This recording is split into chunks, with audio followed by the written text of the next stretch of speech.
Felipe. Siya ay mula sa Bethsaida, Galilea, na tinawag ang Panginoon na sumunod sa kanya, isang araw matapos kawagin sila San Pedro at San Andres. Sa tagpo ng mabuting balita, saan ay ang Panginoon ng libong tao, narating ang kanyang pangalan, kaya kaman niya ang tinawag bilang pagpunita sa tagpong iyon. At siya ay laging nakahanay ng panglima sa bilang ng mga apostol. Si San Felipe ay pumanaw sa Hierapolis, Phrygia, sa mga magitan ng pagbato at pagpako sa krus. San Bartolome. Unang Ebanghelyo bilang ni Daniel, isa sa 12 alagad ni Jesus. Si San Bartolome ay mataning na kaibigan ni San Felipe. Ayon sa tradisyon, ipinahayag niya ang unang kaligtas sa Ethiopia, India, Persia at Armenia, kung saan siya pumanaw sa pagpagitan, pagpapako at pagpupugot sa kanyang buhay. Walang ibang alagad at pagpahayag ng paniniwala kay Jesus sa unang pagtatagpo ng gaya kay San Bartolome. Ang limang ito ay mula sa pagmamayari ni Ginoong Derek Fabian at pamilya. San Bartolome, ipanalangin mo kami. San Mateo, siya ay isa sa 12, ang sumulat ng unang ebanghelyo. Siya ay pinakilalang Levi sa ebanghelyo na San Lucas at San Juan, anak ni Alfeo. Siya ay tinawag ng Panginoon upang maging alagad habang siya ay nakaupo sa paningilan ng buwis sa Capernaum. Isa siya sa mga saksi ng muling pagkabuhay ng Panginoon at ang pag-akyat nito sa langit. Ipinahayag niya ang mabuting balita sa Judea, Ethiopia, Persia at Parthia. Pumanaw sa San Mateo matapos ipasibat ni Haring Hyrcanus ng Ethiopia. Ang imaheng ito ay nasa pagmamayari ni Ginoong Nelson Cruz at pamilya. San Mateo, panalangin mo kami. Santiago el Menor, isa sa 12 alagad ni Jesus. Ayon sa Ebanghelyo, siya ay anak na Alfeo at Maria at kapatid ni Jose. Maliban sa ilang detalye sa kanyang pamilya, wala nang ibang nabanggit tungkol kay Santiago sa banal na kasulatan. Sa kabila ng nakapusan at kaalaman tungkol kay Santiago bata, hindi ito nangangahulugan ng kawalan ng kanyang halaga, sapagkat siya ay hinihang na kaming alagad at ito ay biyang ginagbanan niya ng lubos. Pinaniniwalaan siya ay pinagpabato ng ibang mga tay sa Jerusalem.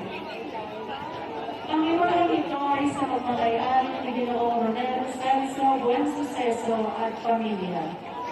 Sa Kristo, bago harapin at ganasin ng kanyang kamatayan, ay namaalam sa kanyang minamahal na inang si Maria upang iwan at iinom ang alak ng kanyang dugo, ay pinahayag natin ang kanyang kamatayan at sinasariwa ang pangako niyang buhay na walang hanggan para sa atin. Ang tagpong ito ay sa pagmamayari ni Ginang Ika, Pamangkin at pamilya. Panginoon, ikaw ang tinapay ng buhay, maawa ka sa amin. Ihayag ni Jesus ang kanyang pagkatakot at pagkabighati bilang tunay na tao. Subalit sa parehong sandali, ipinakita rin niya ang kanyang ganap na pagtitiwala sa pagsuko sa kalooban ng Diyos, Ama bilang tunay na anak ng Diyos. Ang tagpong ito ay paanyaya sa atin na manalangin sa oras ng pag-ipitan at magpapatatag sa gitna ng pagsubok tulad ng ginawa ng Panginoon. Hindi ang ating kalooban, kundi ang kalooban ng Diyos ang mangyari. Ang tagpong ito ay sa pagmamayari ni Binibining Paquita Caballero. Si Maria sa bawat tagpo ng pagpapakasakit ng kanyang anak ay nakamasiglat na kabantay. Tigib ng pighati at sakit, wala silang magawa kundi panoorin si Jesus, sapagkat ito ang kalooban ng Diyos Ama para sa kaligtasan ng sansinuko.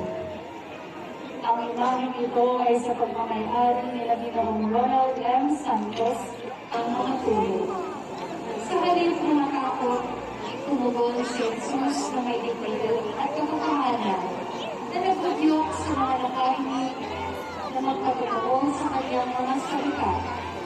Dahil sa kanyang matapang na sagot, siya ay sinangkal ng isang bantay. Isang malinaw na tanda ng wala ng katarungan at pang-aabuso sa isang inosente. Sa kabila ng pananakit, natiling malinahon si Jesus at inili ang katwiran ng kanilang ginagawa. Pagkatapos nito, ipinadala siya ni Anas na nagtapos kay Caiaphas upang ituloy ang pagbubuo. Ang pagbubuo ito ay sa pagmamayari ni Ginoong Fernel Lapiral at pamilya. Kita ninyo ang anak ng tao na nakaupo sa kanan ng mga pangyarihan sa lahat. At makikita ninyong siya'y dumarating, nasa alapaap ng langit. Binasak ng pinakapulong saserdote ang sariling kasuotan at inudyukan ang mga taong katulad si Jesus ng kamatayan. Ang tagpong ito ay sa pagmamayari ni Ginoong Ariel Tolentino at pamilya.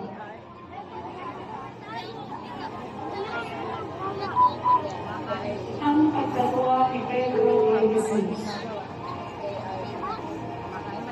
Si Jesus sa harap ni Pilato. Matapos ang pag-irigis kay Jesus ng mga pinunong saserdote, dinala siya ang karamihan sa harap upang siya ay natulog. Pagkatapos, humarap si Pilato sa mga nanupuno at sa bayan at sinabi, "Wala akong makitang dahilan upang marusahan ang taong ito." Ngunit hindi tumigil ang mga tao, lalong lumakas ang kanilang sigaw. Hinihingi ipako si Jesus sa krus, pinipilit si Pilato. Siya ay matagal nang nagnanais na makakita ng isang himala. Ngunit sa harap ng mga tanong at